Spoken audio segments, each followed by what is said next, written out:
When it comes to diplomatic expulsions, Vladimir Putin likes to pull a surprise. When the outgoing Barack Obama administration kicked out 35 Russian diplomats in December, the Russian president was widely expected to make a symmetrical response, but surprised everyone by doing nothing at all. Apparently in the hope that relations would become rosier when Donald Trump took office. Russia cuts U.S. diplomatic presence in retaliation for sanctions. Read more now. 7 months later, the response has finally come, and Putin had another surprise up his sleeve. This time, the Russian move is so severe that if it goes ahead it is likely to paralyze the work of U.S. diplomats in Russia. Moscow's night was to demand that the Americans reduce their presence in Russia. The Moscow embassy, as well as consulates in St. Petersburg, Ekaterinburg and Vladivostok, to a total of 455 people.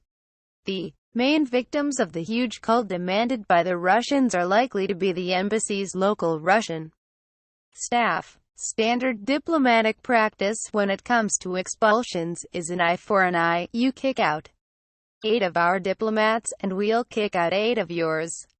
Putin's order, which gave a specific number allowed to remain, rather than a specific number of expulsions, caused some confusion. A source in Moscow confirmed that the 455 figure was not only for U.S. diplomats but for all staff employed at the U.S. missions, from the cleaners to the ambassador, and said it would be up to the Americans to decide how they reorganized their staffing. Putin said on Sunday evening that the Russian order meant that 755 employees would have to cease their work.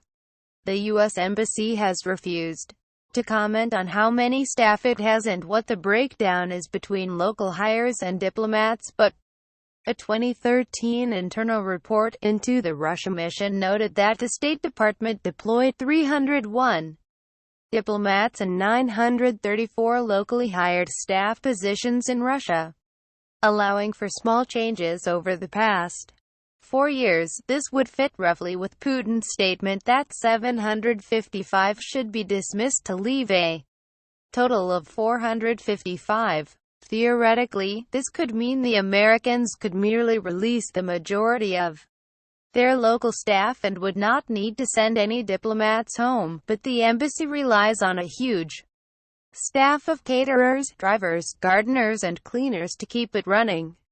The only way to make the cuts without sending dozens of diplomats home would be to make career diplomats start pruning the hedges and answering the phones. The closest historical parallel was a 1986 Soviet decree banning local staff from working for the U.S. Embassy in retaliation for the expulsion of 55 Soviet diplomats from the U.S.